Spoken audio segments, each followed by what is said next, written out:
Come on in, come on in. Like on your way in. That's protocol at this point. We've been doing this all season. Just finished the divisional round, heading into championship Sunday. How we doing? How we feeling, my good people? Talk to me in the chat. I'm scrambling right now, guys. Give me a second. Just got word, breaking news, that just hit the football world. And that is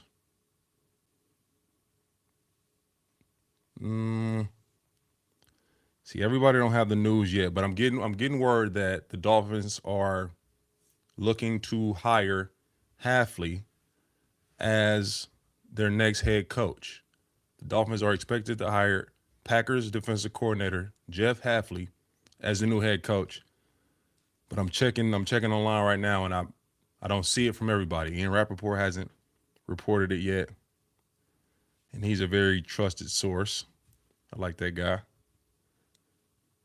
Um, but Adam Schefter did.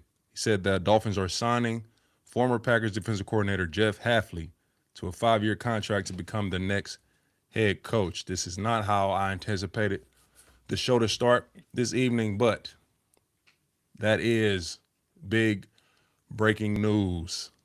The Dolphins are hiring Jeff Halfley. They just hired the new GM, John Eric Sullivan, coming over from Green Bay. So it makes sense from that standpoint.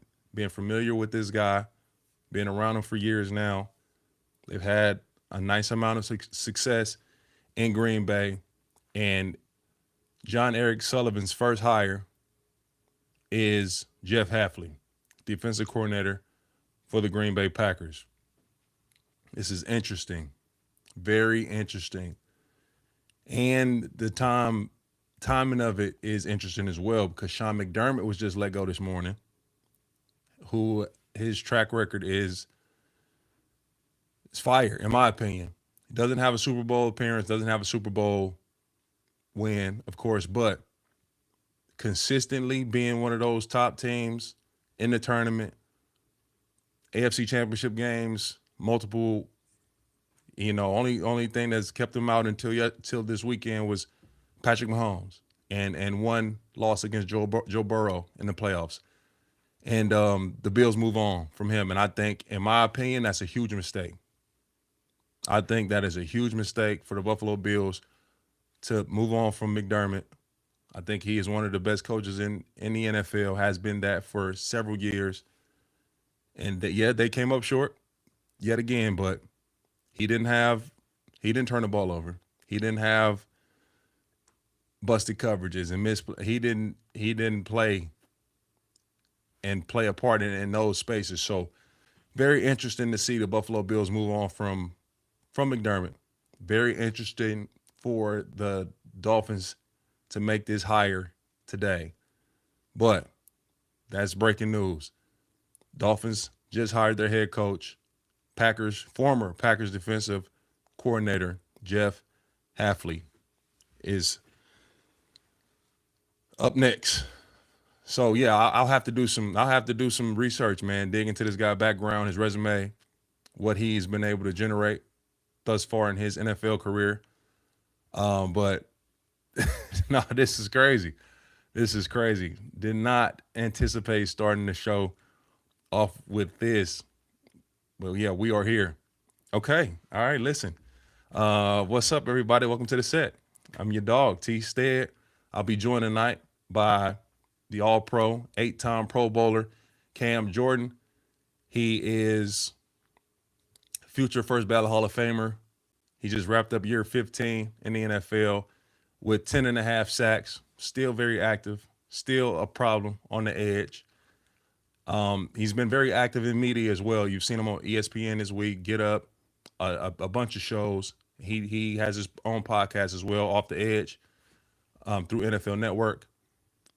This guy has 132 sacks, 248 quarterback hits, 175 tackles for loss, 17 forced fumbles, 3 interceptions. Incredible resume. First ballot Hall of Famer. No question about it. He'll be joining in just a couple minutes. I wanted to do my own recap of the divisional round weekend before Cam entered the chat, but before Cam entered the show. But the Dolphins the Dolphins head coaching news really just shook up my whole flow. It did. I don't know how I feel about it. Instant reaction. I don't know how I feel about it. It was interesting listening to these from my fans here and NFL fans. It was interesting listening to John Eric Sullivan talk the other day about the approach and a big physical, tough team that he want to build. He want to build through the O line and D line. I love it. Everything that he's been saying that I've heard come out from John Eric Sullivan thus far, I'm fully on board with. Like I really do think that is the path of success in the NFL. You build from inside out, and the trench work is incredible. One interesting thing that I took note of while he was giving his spiel on the players in the locker room that they were looking to build around. He talked about Devon Achane, Jalen Waddle, Jordan Brooks, Patrick Paul, etc. He did not mention Tua, which was interesting. And that could be that situation will unfold once they got the head coach in place. They'll figure out what they're doing at the quarterback position, whether they're locking in, honing it down, and going with Oos and try to rebuild that relationship and rebuild that production from Tua. If he can get back up to form and get his confidence back to where it needs to be in order to lead a franchise, or they're making a move and pivoting and going somewhere else with that, and that'll be a brand new development in the offseason. And for Tua, it would be a brand new, a fresh start for him too. So be interesting to see with that whole dynamic. But now locking in their head coach, Jeff Hafley, taking over that spot. It's it's crazy. Okay, look. I'm gonna have to do a whole separate Dolphin segment.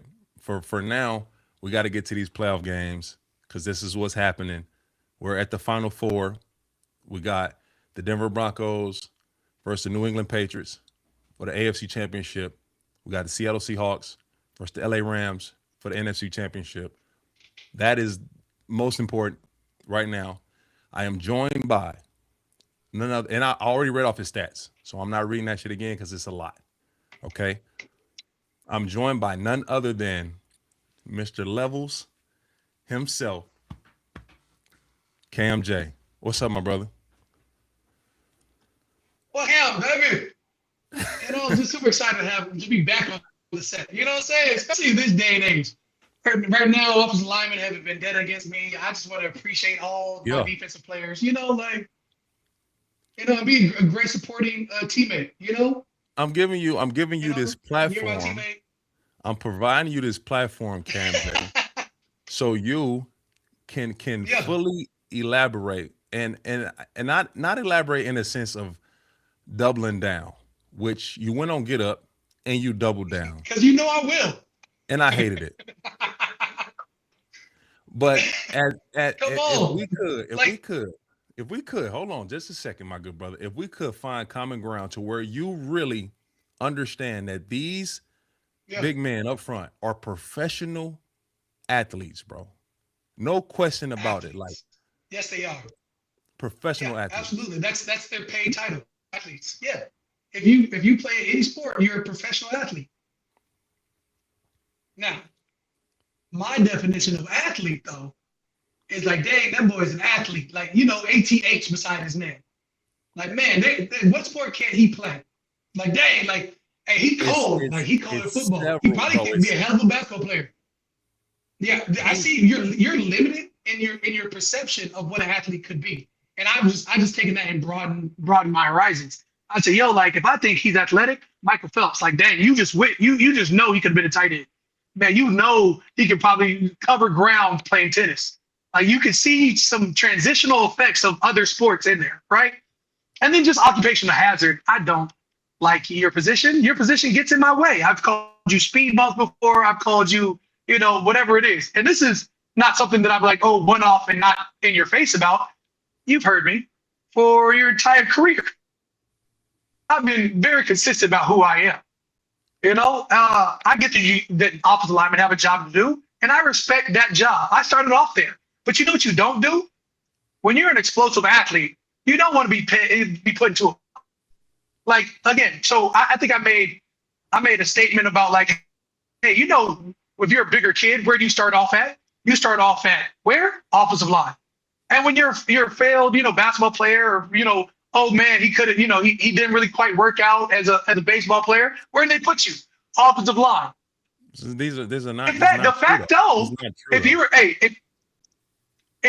a D tackle, and you're a D tackle, and you start having, you're a practice squad guy, start getting reps. Where do they put you? Like, oh man, we're short on linemen. Hey, give me that D tackle. And if you do a good enough job, guess what you become? Become that guard. Let me know when I can de speak. facto position is on my show. Let me know when I can talk on my show. Okay, you're right. Check anytime. Tell me shut the hell up, because that's how much respect I have for you. You know what I'm saying? In my mind, that's just like when you are, albeit a professional athlete, we all are. In terms of the moment you get drafted, the moment you go to college, we're now for sure college with the NIL as it is. We're professional athletes. Now, what level? Mm-hmm. Okay. Go ahead. Yeah, that's you, big dog. Perfect. Okay. Yeah, listen. there's outliers. First off, you have way too much money for this internet. Yeah. Way too much. You got way too much money on for you to be on this hotspot. I'm gonna need you to connect with something. All right. Secondly, I thought are we not connected well? It's not good looking good. You're fuzzy. Sorry. Yeah, it is. You look like you're in a jar. All right. So listen, when we talking athletes, and the thing is, when you made your comment, you said that maybe Terron Armstead was an athlete. Cam, pound for pound. There we go. I hate that word. I hate that word. Well, we can take the pounds out of it, because one of the most athletic humans that ever came across the NFL is your boy, the offensive line. No doubt. 4'6", 40. And I'm not even going to talk about the combine stuff, but like just straight metrics. The highest vert I ever did was a 37-inch vert, and that was 315 pounds. Mm-hmm. That's an athletic human. Trent Williams. Like we see the man run, we see the man in space. We see the burst. We see the all the. Back when I was in high school, college, I'm playing 7-on-7 receiver. When you said burst, what do you mean by that? The same burst that you have. What do you mean by that? The same burst that you have. Okay. My 40 was faster than yours, Cam. So are you not an athletic defensive end? Absolutely. So why wouldn't I be? I translate everywhere. I did too, though, bro. Football, basketball, All-American in track, All-American. Yep. Basketball. See, that's what I'm saying. There's outliers. If you said basketball, I said, look at you. Look like that. Again, athletes out there. That a few of you guys are athletic, like complete athlete, sure. And maybe there's an outlier situation. Oh, but let's not get it twisted, sir.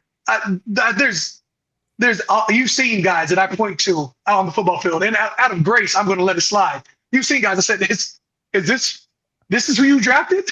Wait, is this supposed to be an athlete?" And you've heard me say it directly to and around them. Okay, look, I'll give you again, because if you were more explosive, in fact, when we say a high praise for you, T.Stead, what did we say? Boy, hey, you explosive now, and you should probably come out to the other side. I said, you might be in the wrong position. You might need to be a D tackle. You could be a mean 3-tech because you're explosive. This what we're gonna do. And think about this is what we're gonna do. So these outliers. Okay, I got you. As far as the masses go, yes, y'all are defensive linemen are more athletic than no linemen, for sure. All right. As far as Mm-hmm. the masses go, offensive linemen. Well, I'm gonna just say this, and then we can move on to some playoff football. D linemen are dumb as hell. It's a few outliers in that space. Mm-hmm. Mm-hmm. So if Mm-hmm. y'all want to take See that, ball, get ball. if y'all want to take that athleticism and ride that home, pause. We'll take the intelligence. I'm good with that. I'm good Who? with that. When you said we, who's we? The Wait, O who's line. we? The O line. Stop it. Not Terron. Nah, Terron nah, Armstead. you cannot do it. Don't And do that. look, it's a few outliers now for y'all as far as brains. Yeah, but Few, you know, like, few. so when you're jogging across the hey, when you guys are jogging across the football field, right? What do you hear from other guys? Get out their way. Big herd of I've what coming through? Cattle. never heard that. Never heard that in my life. Cattle. Never heard that in my life. Because you know good and well, hey, T.Stead, you know good and well, you got down in there and there's been a guard and or somebody else that had no clue which way they were going. Zero. Well, There's been many instances where it's like, I see a group of D linemen running, jogging across the field. I there we see a go. group of y'all. Look, I see a group of y'all jogging across the field. First thing I'm thinking, dumb. All of them, dumb. Hey, see ball, get ball, baby. Hey, it's simplified because you know what? Sometimes the best athletes go forward. Guess what y'all don't ever do? Yeah, yeah. Now, that being said, there's outliers, but all my statements are validated, sir. In fact, if I say it again, another person's feelings might get hurt.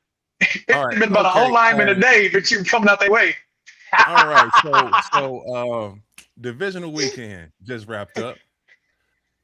We had Yeah, I think I went 3 for 4 in my picks. Really? Which game did you miss? The obvious game that everybody had as a defensive game, the Houston Texans with Drake May. Yeah, no, I was Texas Patriots, bro. Like, honestly, really, but you saw the game came down to it. The way that the defense of the Texas side was playing, they had all the answers. Now that being said, not enough answers. It got ugly. Right, offense, bro. It's but been I expected more from him. The moment I saw Nico Collins go down, I said, "Oh, that's one of his favorite targets now." That offense, but it shouldn't affect you too much, and it did. Is CJ? It's not Stroud bad. They just had a bad showing. No, it's been that though, bro. Hey, when I played it, that's what I'm saying. I hate how we put so much weight on young quarterbacks after one good year. You know, like if any quarterback comes into a storm, albeit the age, whatever, he has one good year. What do we say? Oh, he's the guy. He's like, maybe he's just learning and he had a heck of a quick learning curve, and you didn't expect that out of him. Let's see what he does over a span of 4 to 5 years and figure out if he's that guy. You know, and you see multiple quarterbacks we do it with. When Justin Fields was over at Chicago, we tried to do it with him. When Mitch Trubisky had that one good Pro Bowl year, we tried to do it with him. We try and dub a quarterback the next great. Hell, Drake May, they're already dubbing him the next great. Maybe let's just take a sample size. Like, let's just, he is super, but will he be the same next year? Like, show me 2, 3, 4 consistent years of dang great. Because the quarterbacks now play for 20 years. If you're the guy, you're playing minimum 15. 27 years. And you can, go from there as you will. 20. It's just like Joe Flacco can still play. It's still airing it out, 300-400 yard games. Joe Flacco could have been inserted the Texans to the offense right there, and they would have easily won that game. And guess what we're going to say? Man, if CJ just played how he played earlier this year, because let's not get twisted, that man snapped for a 6-7 game streak this year. He just had a bad showing. And I hate that we put all this pressure like, oh, man, he's terrible. He's not that guy. They got to find an answer. What do you mean? He's a young quarterback. Sometimes, hey, players mess up. That's the game. The game isn't perfect. He's talented, just like offensive lineman in a backpedaling stance. Oh my goodness. Hey, can we get this guy off this? Can we get this guy off the show? Nah, brother, I'm here now. But to Just your say.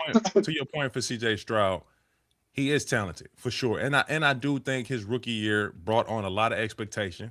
But the thing is, and I Right. can't give him the out or the grace in this standpoint is taking care of the football.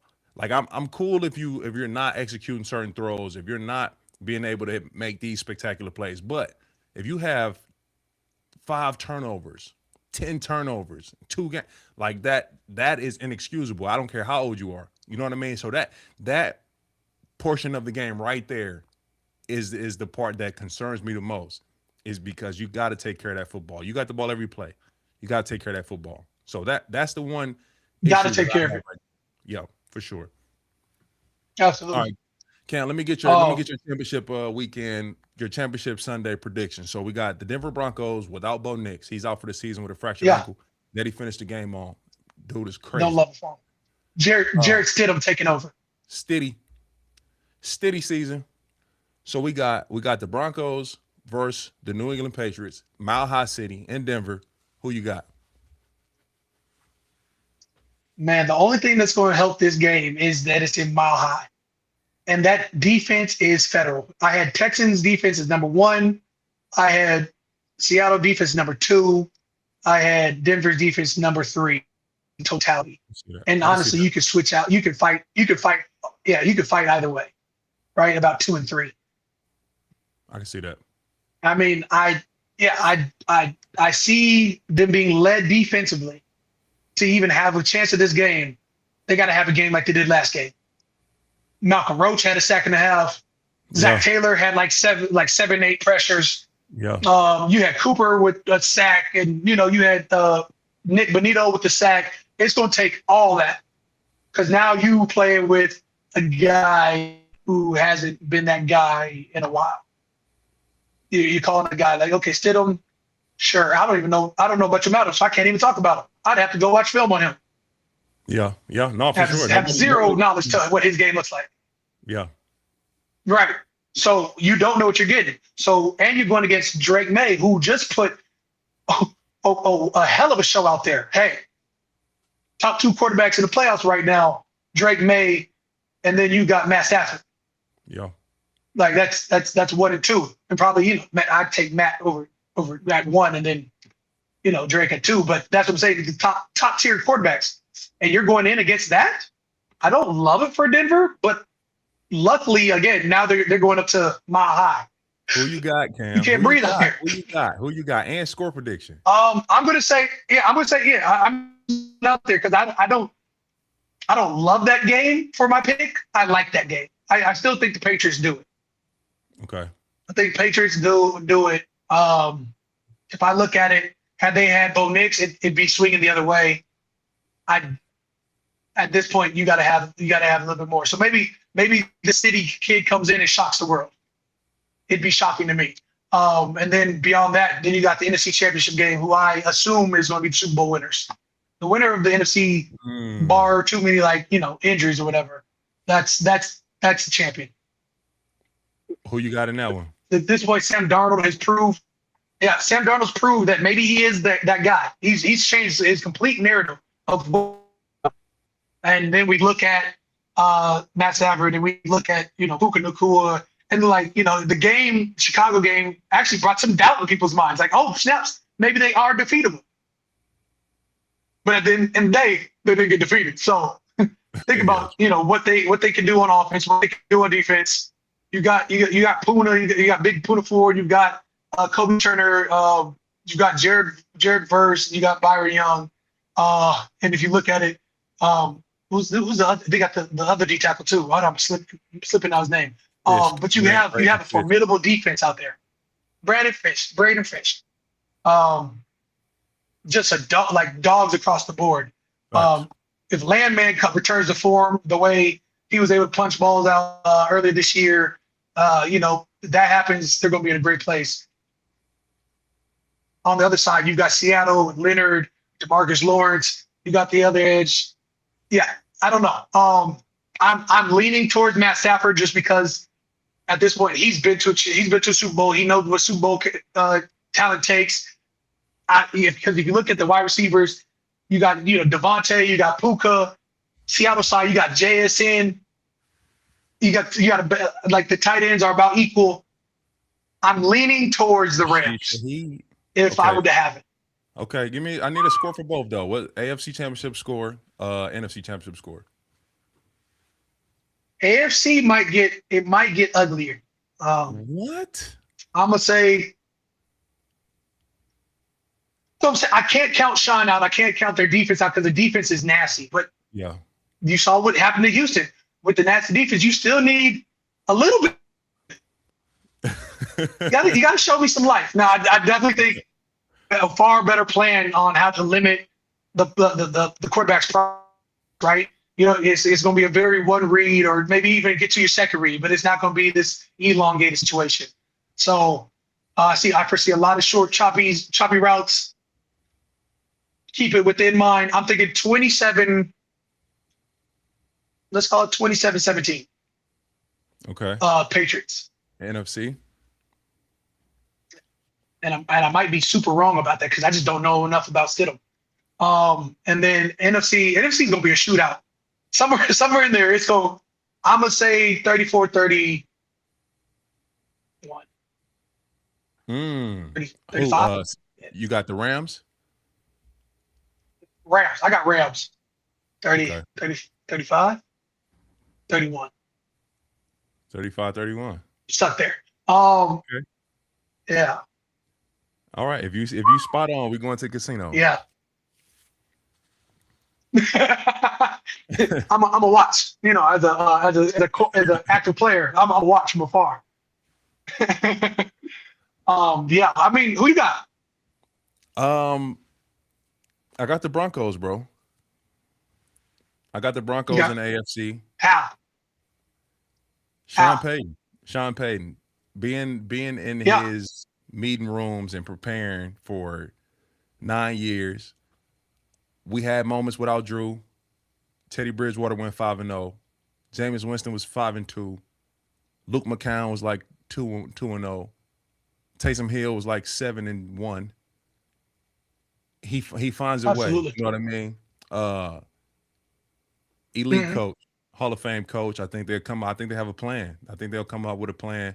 I have Will Lutz joining the show on Thursday. He's joining the set on Thursday, and we talked about everything and talked about City, and he gave me some insight.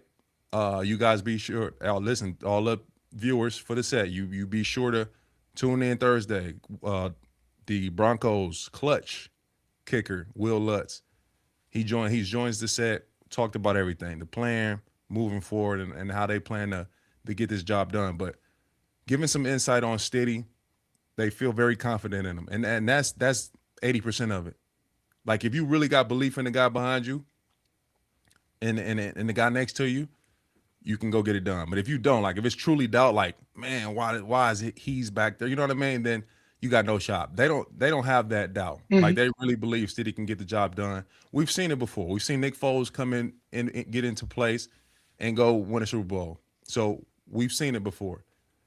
Not saying this is the exact same situation. It's different, but it's a chance to do something special. And both of us know Sean personally. We know how he loves challenges. So I got the Broncos. Absolutely.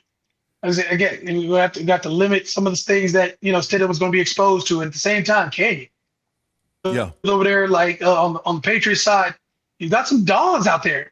Facts. No, they Clavon Chase on. They have been incredible, bro. Shout out to Mike. Incredible. Campbell. Sound. Christian Gonzalez over there. Yeah, no, for sure. Okay. All right.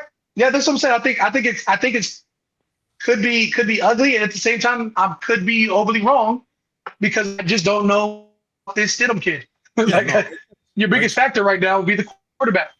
That makes sense. It makes sense for sure. Right. All right, Cam J. Before I let you go, we know that you are a free agent right now. Hey, this will be an offensive lineman. Look, this will be an offensive lineman, and then this is a defensive end. And then like you see how like a defensive end is Godzilla and whatever that armadillo was. I'm clearly at my boy's house, and I've just been playing around, messing around his Wi-Fi. Yeah, tell your boy to upgrade his internet while he got them dinosaurs. Yeah, it's me. I think yeah, he hardwires in. He's that's my fault. That's my fault. Listen, Cam, before I kick your ass off the show, I have final remarks. We know that you are a free agent right now, or scheduled to be a free agent. You are New Orleans. You are For the Saints. first time in forever. Yeah. Oh, seriously. You are New Orleans. You are a Saint. When people think of the Saints, Drew Brees, Cam Jordan, got to be the two. Ricky Jackson, you know what I mean? Got to be is that Hall of Famers. You have your own day in New Orleans. May 8th is officially Cam Jordan Day in New Orleans. Is there a possibility that you come back as a Saint? Is there a possibility that you don't? 94% that I come back as a Saint. I've never seen myself in any other colors. Like where else would I rather be? And at the same time, you gotta let that play out however it is. You know what I'm saying? Like where else would I rather be? I've never said anything other than I want to win a Super Bowl in black and gold. And I don't know what it's going to take or how long it's going to take, but we're going to keep on chopping wood. And it's always going to be we until they don't want me. And then I'll have to figure out that path. Right now, again, after a season you have, now it's just, you leave the agent to talk to the GM and Kai, Mickey and Kai, and we figure out what it may. And there's always other avenues. There's always other paths to, there's what they say, 100 ways to skin a cat, right? Whatever my number in my mind is, whatever their number in their hearts is, it's got to find a way to see if we can't put something together, and I believe we will. And at the same time, I'm also really enjoying this media space. Like the way that I've been attacking the media spot, like I'm having a great time here too. For sure. In my mind, I'm happiest when I'm around great people, great locker room, and that locker room doesn't have to be a football locker room. And at the same time, I'd love for it to be a football locker room. In my mind, I want to be valued. At this point, what was it that took you to another team? Because I mean, as much as I do in New Orleans, it's not like you were too far behind. You were in the community. You was out there giving birds away with a turkey day. You was out there clothing kids. You was out there talking about you was out there helping kids advance themselves academically. Look, I'm still trying there's a lot of things that you do. I'm still trying to get my day in the city. You're an offensive lineman, brother. Hey, you an offensive lineman. You know how hard that is. No. Think about this. Offensive lineman's great. No, offensive lineman's greatest day is when no one says your name. That is the highest accolade that you can get. Facts. When you're locking somebody down, when you got somebody in a cage, you done whooped his ass 65 snaps. Your best day. When you go home and your family's like, I ain't never seen somebody put a performance like you, T.Stead. That's the only people that are going to know your name. And for your job of occupation, I hate that for you, and I respect it, and it could never be me. Like I'm a middle child. I need all that love. we don't work this hard. Not like I love the first tackle of the game. Cam Jordan. Well, I work harder because of you. When you set a standard, you like, you have metrics that you can live up to. Nobody loves Cam more than Cam. We know that. That's not true. That's not true. Yeah. Hey, you don't know Anita Jordan. Hey, I blame my mama, bro. my mama know my stat line. She know the pressure. She know the hurries. She know the stuff that don't matter. So I blame her. I blame Anita. Anita Jordan gave Cam Jordan too much confidence, and my son. Tank almost talking third person now. I said, oh, Tank. No. Oh, Tank gonna be a problem. Oh my God. A real athlete. I can't wait. Boy, I can't wait. I can't wait to see my dog out there, boy. Can't wait. No doubt. That's all I'm saying. I can't wait to see the next generation, bro. It's not about us no more. Yeah. We are having a hell of a now, but that next generation is what I'm really for. Like when I see your girls out there hooping and on the tracks, I'm like, oh, they're problematic. I see Mark Ingram's daughter out there giving 7 shimmies in a shake out there in flag football. I said, I'm finally out there working. going crazy. Maya, Mina, going crazy. Man, the Like whole that's I crew, get for excited real. about that. Like, like what you see Darren Sproles kids out in San Diego in the track circuit out there going to getting Sure. busy. For sure. Like For I sure. love that our generation goes to work and we're respected and we put all the accolades in there because we deserve that. But Yep. that next generation gonna be nasty. Oh, it's gonna get ugly. It's gonna get ugly. All right, Cam J. Let me let you go, bro. We got some playoffs to talk. Nick Underhill is ready. He's in the waiting room. Talk some ball. Hey, in fact, throw him in here. I got a question for him too. Since Oh we're here, put snap. put Nick Okay. on. Oh, what you got? Hey, Nicky, how long you been have you been covering football? 2010. First season was in 2010. Yeah, long time, man. Long time. All right. So when you see guys like Terron Armstead leave, or you see, a guy like, let's call it Jerry Rice when they don a different jersey. When it feels weird when you see Tom Brady go to Tampa. What do you think leads to that? Yeah, man, I started out covering the Patriots actually. So, and I was up there in 19 when he left. I went back up there for that year. So it's weird, man. It's usually something that breaks behind the scenes, it seems like, or the money isn't there. They aren't treating them right. There's a little bit of, they feel like they got stature with where they're at. And then, the money starts getting funny is usually what it is. And, I don't think it's about money for a lot of guys, but I think money represents respect. And then when that respect dissipates, I think oftentimes, I don't want to speak for anyone, but I think oftentimes when you ask people and they're honest about it, that's usually where it is, they put in their time, they got their stature, they've sacrificed for the team. And then in the end, it turns into a business instead of, probably what it should be, at that final time. And it's a shame when you see that, man, because like some guys are iconic. I would hate to see you go somewhere else. Like you're an icon. It would be weird. Like I don't want to see those Champ Bailey pictures. A champ in a different uniform. Like it just doesn't feel right. So, just on that level of being a sports fan, like outside of the report and stuff, you hate to see that stuff happen because like certain guys just belong certain places. For sure. For sure. Absolutely. That's the only question I had. You can kick me off now. Hey, you resigning? I'm just Hey, you accruing resigning? information as life goes on. I hope so. hey, I've been rallying for that since like week 7. Like, hey man, like we'll get it together. Hopefully, I keep saying I'm just keep speaking in fruition because again, there's nowhere I'd rather be than black and gold out there harassing NFC South for the next year, 2, 3. Something about being at the top of the division. He'll be there, Nick. And sacks feels good. Yeah, 10 sacks, man. There should be a place. There should be a place. Yeah. 10 and a half, right? Yeah, 10 and a half? 10 and a half, but Didn't mean the short. Yeah, didn't mean the short. Yeah, my bad. All right, so kick the guy in the middle off. Yeah, the kick me screen, off. please. All right, Cam, appreciate you, brother. Love. Peace. Y'all be blessed.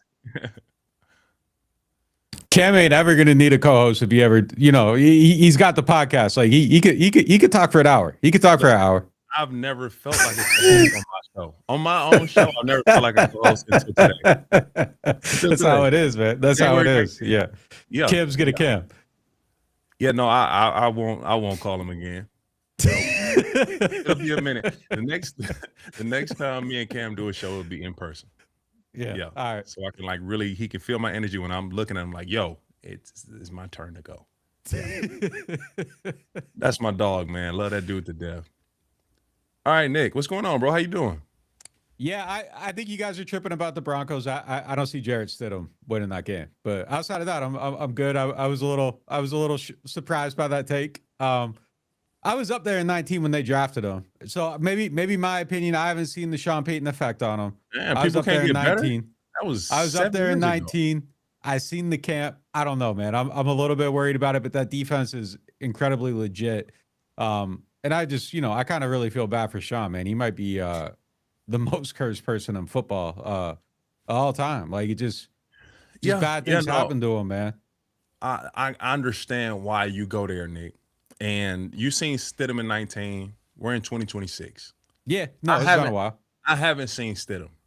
So my optimism for the Broncos mostly lie in Sean Payton. Yeah, I've seen him game plan, bro. Like with like he's possessed. You know what I mean? Like Yeah, no just doubt. trying to figure out any advantage or any way to score points or to just play this.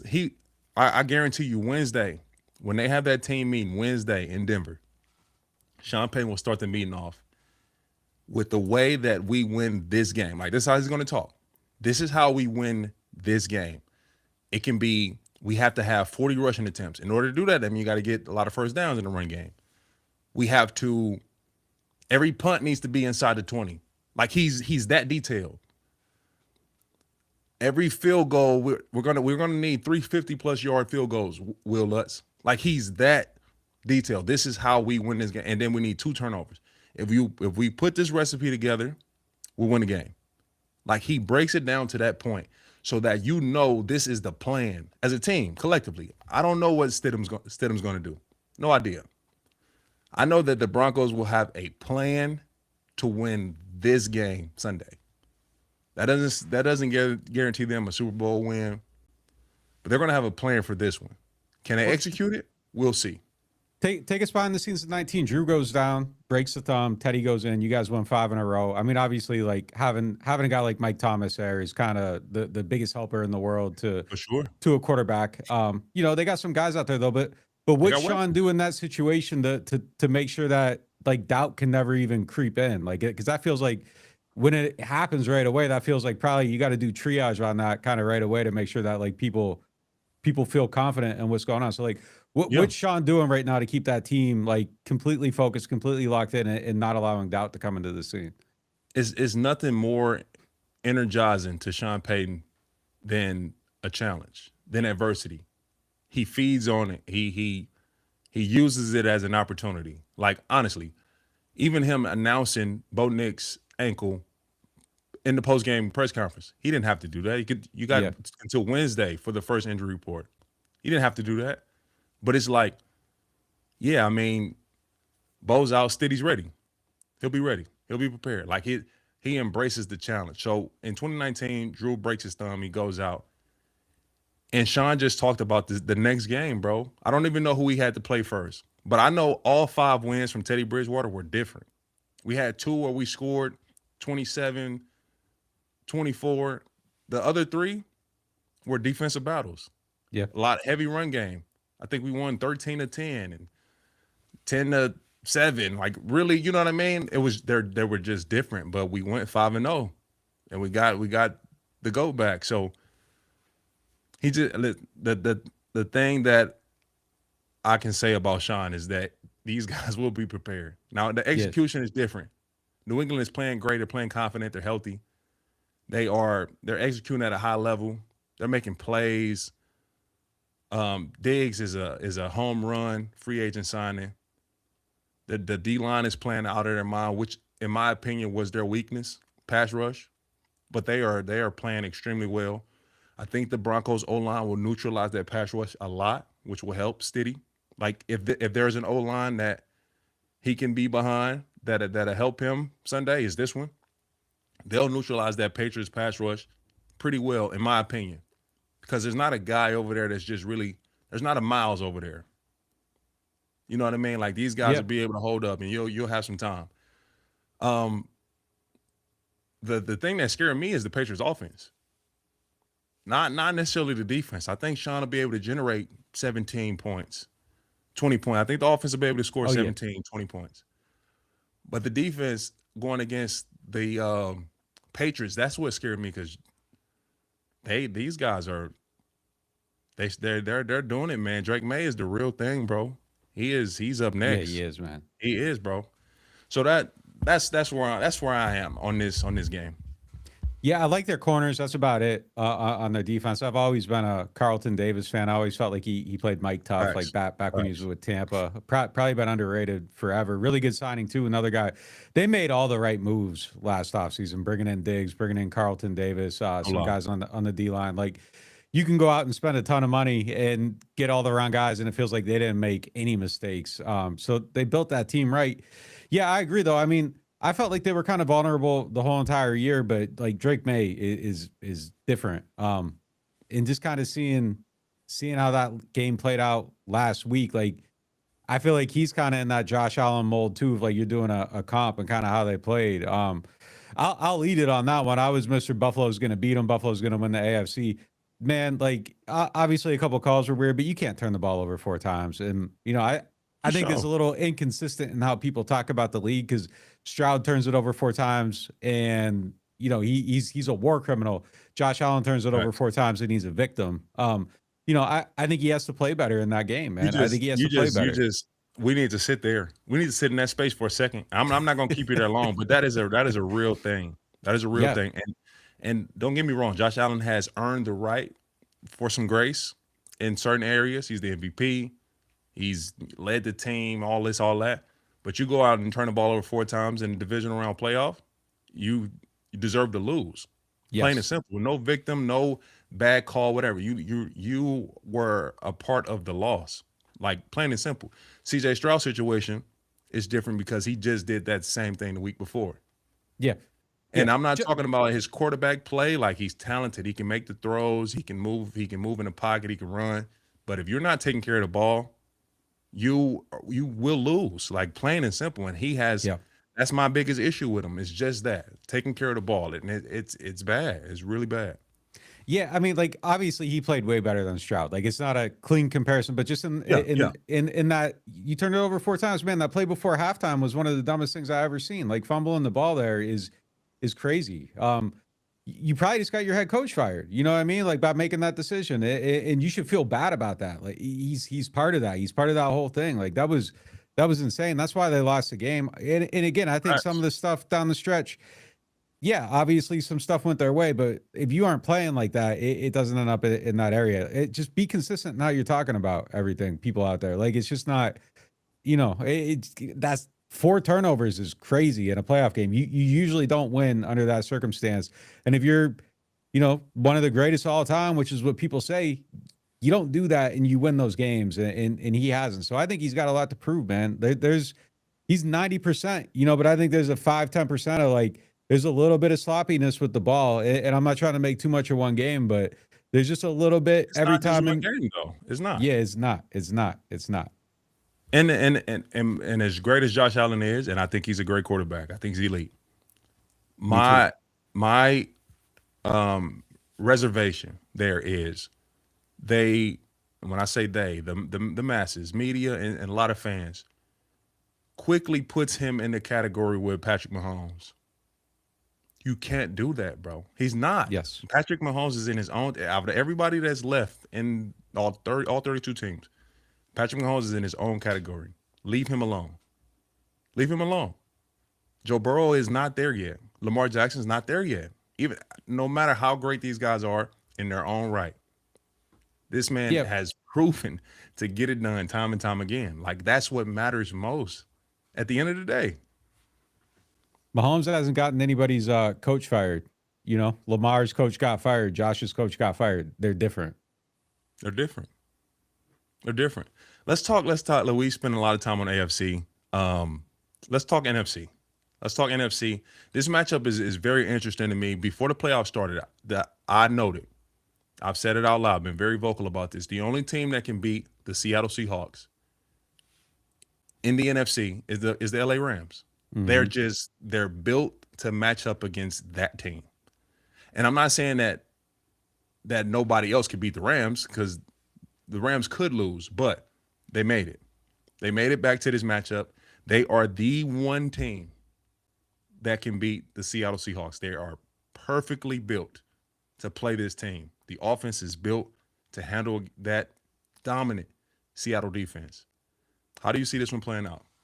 Yeah, I think you just said it. It's really interesting. Like, yeah, because, man, Kubiak, the way he puts that offense together, he was down here last year, and just the cohesiveness and the vision for everything, and how one thing builds off of another and all that stuff. Like, it was one of the, and look, we covered Sean. I've been around Josh McDaniel. Like, this is up there. Like, I think he might be a top 5 offensive mind in the NFL right now. But I think you just said it, like the way they play. I mean, that front going against that outside zone scheme, they got guys that can wreck it, like all the way across. Like, right. I don't know that you're getting the same advantages there that you get against anybody else. the flip side of it is the tight fronts, that the Rams use, like the heavy personnel. I think that kind of offsets some of what they're doing. The last time they played, it was a classic. Like that was one of the best games of the season. I like Seattle in this game. Hold on just a second, Nick. The last time they played, the Rams were whooping their ass for real. Like they were opening the game up. The punt return from Rashid Shaheed changed everything. But the Rams were handling the Seahawks again. Seriously. Just don't open the door. Like that might be all it takes. But yeah, I mean, Seattle can open that thing up, man. They got a lot of weapons. Like you just give them a little bit of a crease, and they can obviously take it. Shaheed started this one again with the kickoff return. It's like you almost forget Cooper Kupp's on that team. Like there's a lot of guys over there that can beat you. But yeah, the Rams are incredibly talented. And again, like I like Seattle, but it comes down to the whole quarterback thing, man. Like I hate to be a simp, but man, they got the guy on the other side. You get into a shootout, you come down to that final drive. I'm just trusting Stafford more than I am Sam Darnold, but could obviously be off here. Like they should have probably. Simple to me, bro. It's not that simple. We've seen Nick Foles. We've seen Nick Foles beat Tom Brady. Is Nick Foles better than Tom Brady? No, but I mean, I'll give you that. I'll give you that. Fired. The defense was fired. They create turn like. That it's just not always that simple. It's not, but I mean, like in the coin flip, like I kind of lean Rams here, man. Like, I've been Seattle the whole way, and I'm flipping right now. And I hadn't even thought about it until we sat down right here. But yeah, I think I go Rams here, and I've been a Seattle guy the whole entire season. It's just in this setting, in down to the fire, and I'm probably wrong because Chicago should have beat them. Chicago should have. Not going for 2 there, I thought was insane. That's how you played the whole entire season. Now all of a sudden, like you're in this situation and you're in the playoffs and you kind of go against your own philosophies and the momentum they had in that moment. And I know they struggled in short yardage the whole entire game, but I feel like Chicago should have went for 2 there and just died how they lived or succeed how they live. And I think Dan Campbell, my biggest criticism of him too, is I think in the playoffs, he started going against his 4th down philosophy in big games. And you play like that the whole entire season. Then you get into these moments and you get conservative. I think your team feels that, and you shouldn't play that way. That's fair. They should have took that shot there on the 2-point conversion, but man, I don't know. I like the Rams here, man. I do. I feel like I'm selling out on my pick, but I'm doing it. No, it's tough, man. I think we're spoiled on that NFC side. This is round 3 for these guys with everything at stake. Like we're spoiled. It's the perfect matchup to me. I think the Bears were a year too early. Yeah. I think they were a year too early. Caleb has to continue to grow in his process and generate points early in the game and not the spectacular plays, like the non-sexy plays. Yes. He has to grow in that area. So I think the Bears were a year too early. But we're spoiled with this Seahawks-Rams matchup. The Bears have been outscored quarters 1-3 this season by 19 points. It's crazy that they were in this game, and you can't just be a fourth quarter team. I think that's the thing with a lot of these young QBs though is Shuck kind of turns it on late in the games. Bo Nix does, Caleb does. Like all of them, I think just need to be a little bit more put together early on. But what the Bears do next is going to be fascinating to me because they got there, but I don't know if they're as good as they look right now. Like, I don't know if the finish is reflective of where that team's at. And, you just had it with Caleb. Yeah. I think Caleb's got to get a little bit tighter. I just think overall they got some growth to make. So they need to operate as a team that sees their weaknesses and aren't, if you're Caleb, you don't sit there and say, hey, I got here. If you're a lot of the thing, you're building a team. I think you just got to be honest about where the flaws Caleb are. is going to be fire next year. So do I. I think off season with Ben Johnson. I think he's going to be fired. The Bears, talent-wise, like looking at the roster top to bottom, no, they overexceeded expectations. Looking at the coaching staff top to bottom, they're exactly where they're supposed to be. I agree. That staff is stacked. They are, and they will be back in that race because of that and adding more pieces. But I think Caleb Williams takes a step next year that will be special. Just spending time with Ben Johnson, figuring out how to speed up his process and make the non-sexy plays, just the simple ones. I can't wait to see that. One more note, and then Nick, we need to get out of here. We do, because I got to ask you about the college championship, national championship that's on right now. We're tripping, but One We are. note, That's and this Cam's popped up fault. in my brain. It's popped up in my mental. The X factor in the Broncos Patriots game is not Steady. Is not Stidham. To me, the X factor is the Broncos D line against the Patriots O line. And I say that because the Broncos defense and their D line just played against the Buffalo Bills O line, who's incredible. Top 3, top 5 unit the last 5 years. We saw the Kansas City Chiefs and the Philadelphia Eagles last year in the Super Bowl. Yeah. Mahomes was not Patrick Mahomes, and the reason was the Philadelphia Eagles pass rush. That D line wrecked shop. They wrecked the game the entire time.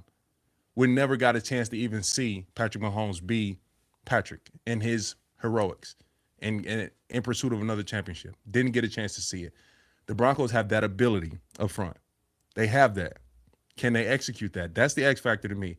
If that D line can look anything like the Eagles did in the Super Bowl last year, they're gonna win that game.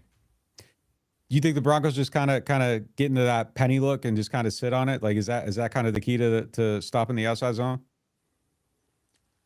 I think they go in and wreck shop. Like really just go in and wreck shop, create havoc, scramble Drake May, hit him early, hit him often. And excited to see that one. Listen, Nick, it's 7 I had o'clock. that flip. My bad. I missed your point. I had that flip. I thought you were talking about my bad.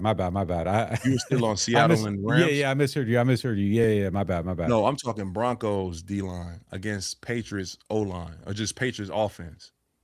Got you. If they can look like the Eagles D-line looked last year against the Chiefs in the Super Bowl, to where we didn't even get a chance to see Patrick Mahomes. We didn't get a chance to see him be heroic in pursuit of another championship because of the way they dominate the game. The Broncos have the personnel to do that, and they've done it at several times this year. But in this game, it'll be more prevalent than ever because of your situation at quarterback. All right, Nick. I got you. I was tripping. My bad. All right, before we go, the Natty is on. Who you got? Miami, Indiana tonight. I don't know the score right now. I don't know nothing. I don't know what's going on. Who you got? Yeah, it's still 0-0 right now. I got to go Indiana. They just look good the whole year. But look, if Carson Beck doesn't, if it's not a bad Carson Beck game, that's kind of the thing here. Like if he just stays out of mistakes, like they're definitely talented enough to win that game. But Indiana's just been so put together. They're so well coached. Yeah, I like Mendoza's. I think he's actually really good. It's going to be interesting to see. The Raiders getting him. I don't know if that job's as bad as it looks with him going to that likely being the number 1 pick. But Miami's got players, man. I like their guys. Number 10 for them is like Tyreek. It's just kind of crazy, like all the stuff he can do. That defense fire too. It is, man. Ruben Bain, like a really good player. It'd be interesting to see where he gets picked. I think he probably falls out of the top 5 just because like there's a lot of concern about his length overall. But I think someone's going to pick him up. He kind of reminds me of Brandon Graham a little bit. Talking about that Philly line. Yeah, kind of wins with more power than speed.